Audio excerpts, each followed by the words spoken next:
All right, welcome back to my math class. Right, in today's class, let's see how we can convert these decimals to fraction. Now, to convert decimal to fraction, this is the procedure. So we have our decimal as 0.25. Now, since now we have our decimal that is 0.25, this is how we can work, or we can be able to do our working. Right, so now we are going to have 0.25. Now, this is where 1 is important. You divide this decimal by 1. So you divide this by 1.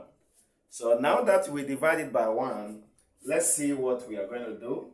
Now, let's bring this 0.25, which is the decimal, 0.25 divided by 1 as we see it here. So divided by 1. Now what we are going to do is that we multiply the numerator.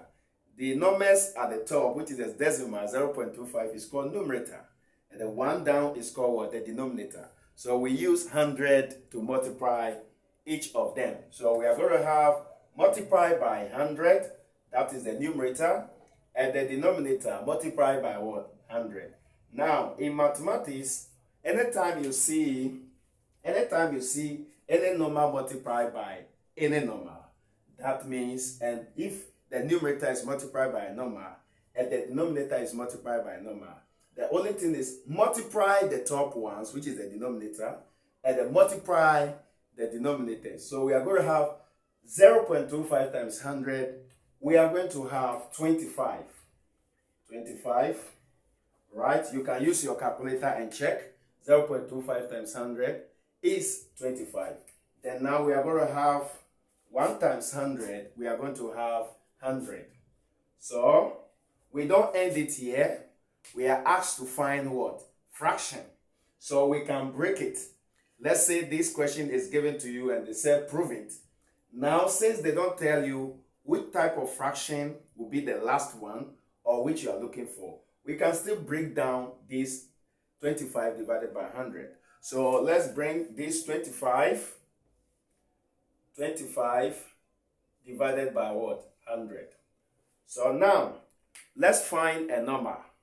Because sometimes a question can be given to you. It doesn't matter. This question can be given you in PhD level. And they can tell you prove it. So you take your time. Maths is not always applying the short procedure. No.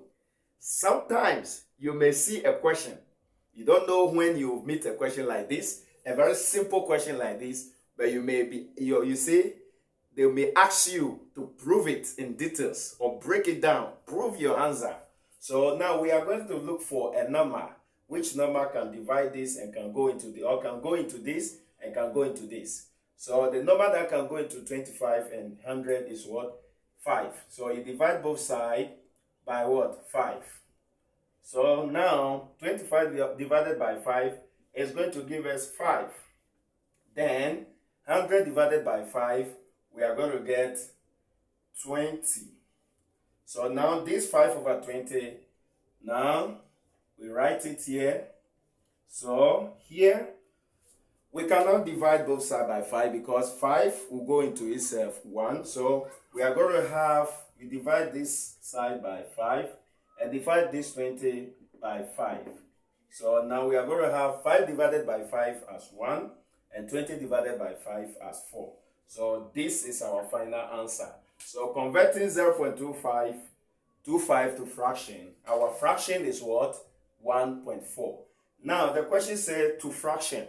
But we have one fraction here, which is 25 over 100. And we have one fraction here as 5 over 20. Sometimes you may see a question and tell you, break it down into the smallest value.